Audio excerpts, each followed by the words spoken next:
NEET मुख्य परीक्षा 2023 का एग्जाम देने वाले साथियों नमस्कार। इस वीडियो में हम लेकर आए हैं हिंदी के और संस्कृत के विवादित प्रश्न, जिन पर आपको या तो बोनस अंक मिलेगा या प्रश्न डिलीट कर दिए जाएंगे। तो चलिए वीडियो शुरू करते हैं। पहला प्रश्न आया था, निम्नलिखित में से जातिवाचक संज्ञा से बना भाववाचक संज्ञा शब्द कौन सा है?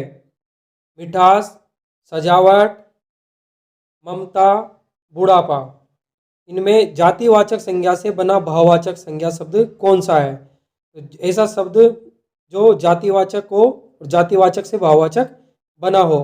तो मिठास विशेषण है, सजावट ये सजाना क्रिया है, ममता मम सर्वनाम है, बूढ़ा ये विशेषण है। तो इसमें एक भी ऐसा शब्द नहीं है जो जातिवाचक संज्ञा से भाववाचक संज्ञा बना हो। तो इस प्रकार ये प्रश्न एक विवादित प्रश्न की श्रेणी में है। ये डिलीट हो सकता है या बोनस अंक भी मिल सकता है। मगर एक फैक्ट ये भी है कि इसमें जो बूढ़ा शब्द है इसको आंसर की में राइट माना गया है कई कोचिंग्स में। तो ऐसा भी हो सकता है कि बूढ़ा जो शब्द है कभी कभी जातिवाचक संज्ञा भी बन जाते हैं। कुछ ऐसे शब्द होते हैं जैसे बूढ़ा, जवान, नौकर, चौकीदार, ये ऐसे शब्द होते हैं जो विशेषण का भी काम करते हैं और जातिवाचक संज्ञा भी होते हैं कभी कभी। अगर ऐसा मान लिया तो बुढ़ापा सही होगा, नहीं तो ये प्रश्न डिलीट कर दिया जाएगा या फिर इस पर बोनस अंक आपको मिलेगा। नेक्स्ट प्रश्न देख लेते हैं। निम्नलिखित में से स्त्रीलिंग शब्द है? पहला है गुणवती, जो कि स्त्रीलिंग है। डिब्बा नहीं है। नेत्री स्त्रीलिंग है। युवा नहीं है। स्त्रीलिंग शब्द इसमें दो हैं, गुणवती और नेत्री। तो डेफिनेटली ये प्रश्न डिलीट होना है या आपको इस पर बोनस अंक मिलेगा। ये प्रश्न गलत है। नेक्स्ट प्रश्न पूछा गया था हिंदी में ही। कोठारी आयोग के अध्यक्ष थे लक्ष्मण सिंह, प्रभुदान सिंह, दातार सिंह, स्वामी सिंह। तो इनमें कोठारी आयोग के अध्यक्ष का नाम कहीं भी नहीं दिया गया है, जबकि कोठारी आयोग के जो अध्यक्ष थे वो दौलत सिंह कोठारी थे। कोठारी आयोग 1964-66 में बना था। इसी को राष्ट्रीय शिक्षा आयोग के नाम से भी जाना जाता है। इसके जो अध्यक्ष थे वो थे दौलत सिंह कोठारी। दौलत सिंह कोठारी राइट है, जो कि ऑप्शन में नहीं है। तो इसलिए ये प्रश्न भी डिलीट हो सकता है या इस पर बोनस अंक आपको मिल सकता है। नेक्स्ट प्रश्न देख लेते हैं। निम्नलिखित में से कौन सा शब्द जातिवाचक संज्ञा से निर्मित भाववाचक संज्ञा नहीं है? ऐसा कौन सा शब्द है इसमें जो जातिवाचक संज्ञा से भाववाचक संज्ञा नहीं बना है? बंधुत्व, बंधु जातिवाचक संज्ञा है। पशुता जातिवाचक संज्ञा है। कंजूसी, कंजूस, कंजूस विशेषण शब्द है। सटता, सट धूर्त या मूर्ख, सट, ये दोनों ही ऑप्शन राइट है, सी और डी। कंजूसी और सटता दोनों शब्द विशेषण से भाववाचक संज्ञा बने हैं। कंजूसी विशेषण है, इसमें ई प्रत्यय जुड़ करके ये भाववाचक संज्ञा बना है। सट विशेषण है, इसमें भी ता प्रत्यय जुड़कर भाववाचक संज्ञा बना है। इसलिए इसमें दो ऑप्शन राइट है। ये प्रश्न भी एक विवादित प्रश्न है, इस पर आपको बोनस अंक मिल सकता है। नेक्स्ट प्रश्न देखते हैं। निम्नलिखित में से क्रिया के विषय में कौन सा कथन गलत है? क्रिया एक अविकारी शब्द है। बी, क्रियाएं धातुओं, संज्ञा, विशेषण शब्दों से बनती है। सी, रचना की दृष्टि से क्रिया के आकर्मक और सकर्मक दो भेद होते हैं। डी, क्रिया से काम के करने या होने का बोध होता है। इसमें ए ऑप्शन इसमें राइट होगा। क्रिया एक अविकारी शब्द है, ये कथन गलत है। क्रिया एक विकारी शब्द है। मगर साथ ही इसमें देखो आप, ऑप्शन सी, रचना की दृष्टि से क्रिया के अकर्मक और सकर्मक दो भेद होते हैं, जो कि ये गलत है। ये कथन भी गलत है, तो ये भी इसमें राइट हो जाएगा। ये दोनों ही गलत, यानी दो ऑप्शन राइट हो रहे हैं इसमें। क्रिया के अकर्मक और सकर्मक दो भेद रचना के आधार पर नहीं होकर के कर्म के आधार पर होते हैं। तो इसमें दो ऑप्शन राइट है, तो इसलिए ये भी एक विवादित प्रश्न है। इसमें आपको बोनस अंक मिलेगा या ये इस प्रश्न को डिलीट कर दिया जाएगा। नेक्स्ट प्रश्न देख लेते हैं। निम्नलिखित में से योग रूढ़ शब्द का उदाहरण कौन सा है? योग रूढ़ शब्द जिनका कोई अन्य तीसरा अर्थ निकलता है और दो यौगिक शब्दों से मिलकर के बनते हैं, मगर इनका अर्थ तीसरा ही निकलता है। घुड़सवार, आग बबूला, उपकार, एक दंत। एक दंत यानी कि ये गणेश जी के लिए है, ये राइट है।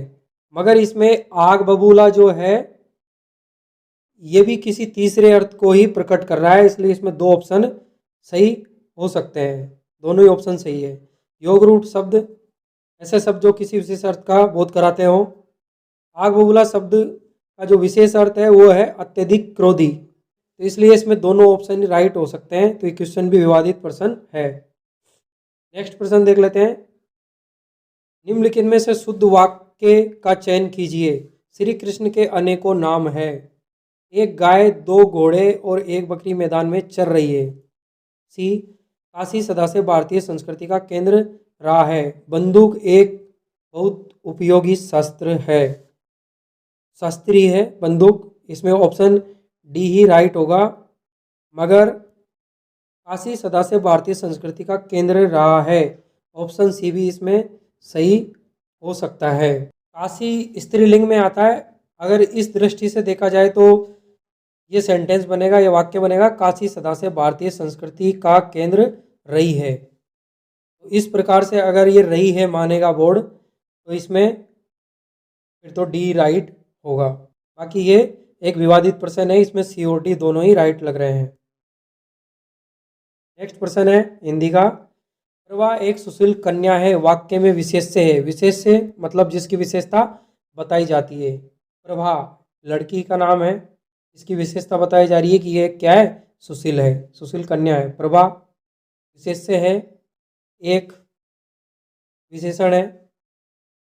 कन्या, जो कन्या शब्द है ना ये भी विशेष्य है। सुशील विशेषण है, तो इसमें दो विशेष्य शब्द है, प्रभा और कन्या। इस प्रकार से ये प्रश्न भी एक विवादित प्रश्न है, इस पर आपको बोनस अंक मिल सकता है या इस प्रश्न को डिलीट कर दिया जा सकता है। तो ये थे हिंदी के 8 प्रश्न जो विवादित प्रश्न की श्रेणी में आ रहे हैं। अब ये तो ओरिजिनल आंसर की आएगी, उसके बाद इन पर आपत्तियां दर्ज होगी, उसी के आधार पर बोर्ड क्या मानता है, कैसे मानता है। और बाकी डेफिनेटली है कि 6 प्रश्न तो कम से कम आपके बोनस अंक देने वाले हैं, या डिलीट होंगे या आपको बोनस अंक देंगे। अब नेक्स्ट इसमें देख लेते हैं हम संस्कृत के विवादित प्रश्न। 2 प्रश्न संस्कृत में भी है, संस्कृत के पेपर में। पहला प्रश्न था महाभारतस्य प्रणेता क, महाभारतस्य प्रणेता क, महाभारत के प्रणेता जो कौन है, रचयिता कौन है। ए वैशंपायन, बी कृष्ण द्वैपायन, सी विजय और डी बादरायण। तो महाभारत आपको पता है, महाभारत के रचयिता वेद व्यास है। इसमें वेद व्यास शब्द कहीं भी नहीं आया है, तो वेद व्यास ही, कृष्ण द्वैपन ये वेद व्यास जी का ही नाम है। इसके अलावा जो बादरायण है ये भी इन्हीं को ही कहा जाता है। ये दोनों एक तरह से उपाधियां हैं, कृष्ण द्वैपन और बादरायण। तो इसमें 2 ऑप्शन राइट हो रहे हैं आपके, तो ये एक विवादित प्रश्न है। कृष्ण द्वैपन और बादरायण ये दोनों ही वेद व्यास जी के अन्य नाम है। इनका एक नाम पाराशर्य भी है, एक नाम और है इनका, इसलिए ऑप्शन बी और डी दोनों ही सही हो सकते हैं। वेद व्यास का पूरा नाम कृष्ण द्वैपायन बादरायण वेद व्यास है। तो ये एक विवादित प्रश्न है, इस पर आपको बोनस अंक मिल सकता है। नेक्स्ट जो संस्कृत का प्रश्न है, संप्रति वाल्मीकि रामायण से पाठा संस्कारणानि, इसके संस्करण के बारे में पूछा है।